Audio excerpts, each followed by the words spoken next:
evening. Gemara Masechet Megillah, Haftarah from Amud Aleph 21a tells us that there's a chiyuv, there's an obligation on the Shabbat after the 7 aliyot to read the Haftarah. So takana from the rabbis, the Gemara says there was one point in time where the Goyim made it outlawed reading the Torah on Shabbat. So in order to compensate that we were not allowed to read the Torah, we read the Nevi'im, read the prophets instead. On Shabbat, the Gemara tells us you're supposed to have 7 aliyot, and the bare minimum each aliyah is supposed to read is 3 psukim. So 7 times 3 is 21. So therefore we have to read a bare minimum of 21 psukim from the prophets after the 7 aliyot on the Shabbat. And famously, the last aliyah, they instituted not just you have to read Haftarah, you also get an aliyah before you read the Torah, before you read the Haftarah. You have to get an aliyah le Torah out of kavod for the Torah. And this last aliyah is called maftir. Maftir is this last aliyah that you get before you read the Haftarah.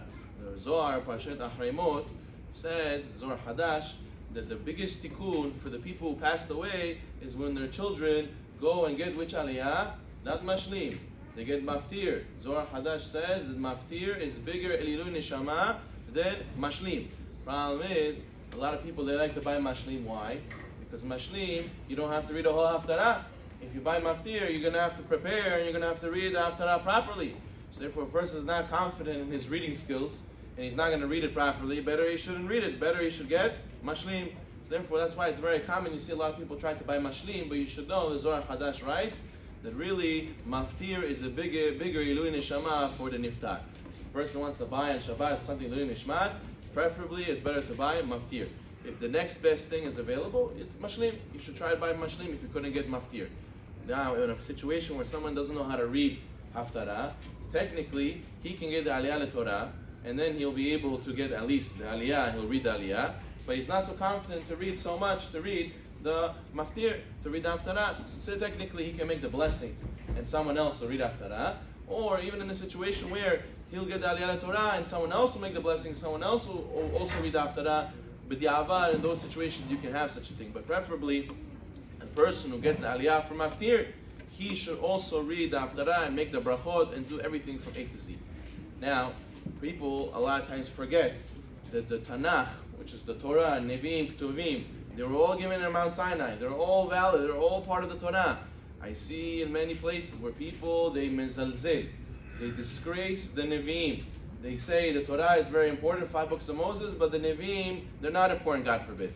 And therefore, when it starts maftir, when it starts Haftarah, people talk, even though during the Kriyat Torah, you're not allowed to talk. And a maftir has all the same halachot. So therefore, a person, a lot of times I see people, they leave the room, they go and talk outside, and they go and make discussions, they go into the kitchen or some places to eat cookies and shmooze and coffee and talk about the whole week. Person should not give disgrace to the maftir. And the Torah, it says, Ozvei Hashem yichalu, the Gemara Masechet Brachot says. The people who leave the Torah will be diminished, they will be consumed. People who walk out in the middle of reading the Torah, there's a curse on them, God forbid. So therefore, the same halachot apply by Sefer Torah, apply by maftir, by Haftarah. So a person should not ever go and leave in the middle of the Haftarah or talk in the middle of the Haftarah. As a mashal, I saw a cute story of there was a person who was on a life support machine in the hospital. He was laying down, he was fighting for his life. And there was a cleaning lady who came into the hospital room wearing headphones. She was listening to her music. She didn't pay attention to what's going on. She cleaned so many rooms, so she needed to vacuum. And she came to the room and she didn't realize that she was taking out the plug. What plug was she unplugging to put the vacuum? She was unplugging the life support machine from the person. And all the family members are standing in the room and they say, "What are you doing? What are you doing? You're killing our father." And they were yelling at her. And she says, What's going on? I need to clean. I need to put the vacuum. So they go telling her to take it out and telling her, "Look what you did. You took off the life support machine. You're a murderer." So therefore, the Chazal tell us that we're also in sometimes the same situation. The pasuk says, when you are attached to HaKadosh Baruch Hu, your God, you will have life all the days of your life. That means when you do the mitzvot, when you're attached to Torah, Chaim, you have life.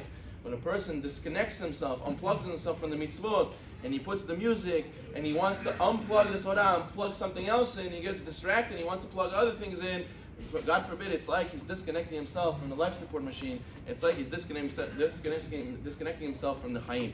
So we should all zocheh to be plugged into the Torah as much as we can, and therefore we all should have Chaim Tovim Shalom. Everyone should have a Shabbat Shalom. Amen.